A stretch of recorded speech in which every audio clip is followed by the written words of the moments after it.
Hello, and welcome to the channel. Today we are taking a look at Something is Killing the Children. Yes, that is what it is actually called, and yes, it is possibly not the best title I've ever heard of for a comic book. It is, however, quite appropriate because it is about something that is killing children. The writer, I seem to remember reading an interview with him, James Tynion. He said the title popped into his head about 15 years ago, and it's been stuck in there while he's been trying to find a project to use it on. Although I'm sure when he used to write Batman, he used it for a Batman story. Batman, Something is Killing the Children. Whatever. That is what it's called. That is what it is about. So, these 3 volumes here, these cover the first 15 issues, which make up the first story arc that I usually call the Archer's Peak story arc, because it's set in a town called Archer's Peak. So what happens? Well, in this, a bunch of kids go wandering off out into the woods at night, as they do, and most of them do not return, as they do. Now, the one that does return tells all the grown-ups that a monster got the others.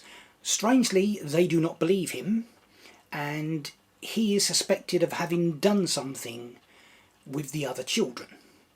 Now, none of them believe him, apart from a woman who turns up with the rather marvellous name of Erica Slaughter.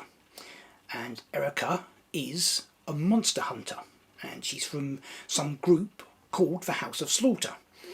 And unlike the other adults, she can actually see the monsters because of reasons which I won't give away here. She does believe him, and so she sets about trying to solve Archer's Peak's monster problem. So let's read a little bit off the back of each volume. I'm going to skip bits out and gloss over bits so that I don't give anything away, but let's read a little bit out from the back of each one. It's the monsters who should be afraid. When the children of Archer's Peak, a sleepy town in the heart of America, begin to go missing, everything seems hopeless. Most children never return, but the ones that do have terrible stories, impossible details of terrifying creatures that live in the shadows. Their only hope of finding and eliminating the threat is the arrival of a mysterious stranger, one who believes the children and claims to be the only one who sees what they can see. Her name is Erica Slaughter. She kills monsters. That is all she does, and she bears the cost because it must be done. But the horror is far from over. As her mysterious handler arrives to clean up her mess and quarantine the townsfolk, Erica sets off deeper into the woods. Archer's Peak is in lockdown, as Erica Slaughter has lost control of the situation and news of the killings has spread outside the town.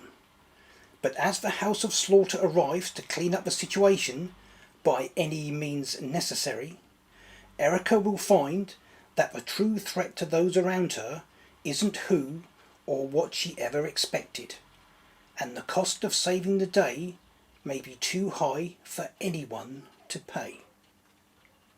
So that's some idea of the first story arc of Something is Killing the Children.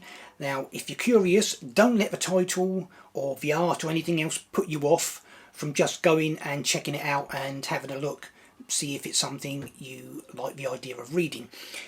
If you are interested in it, rather than picking up these 3 separate collected editions, you may be interested to know that there is a collected edition coming out, a sort of deluxe collected edition, which has all 3 of these volumes collected into one hardback volume, and I believe that is coming out in 2 different forms. That will be later on this year. For the moment, however, that is it for this video. Until next time, remember, hit the thumbs up below, and I will see you in the next one.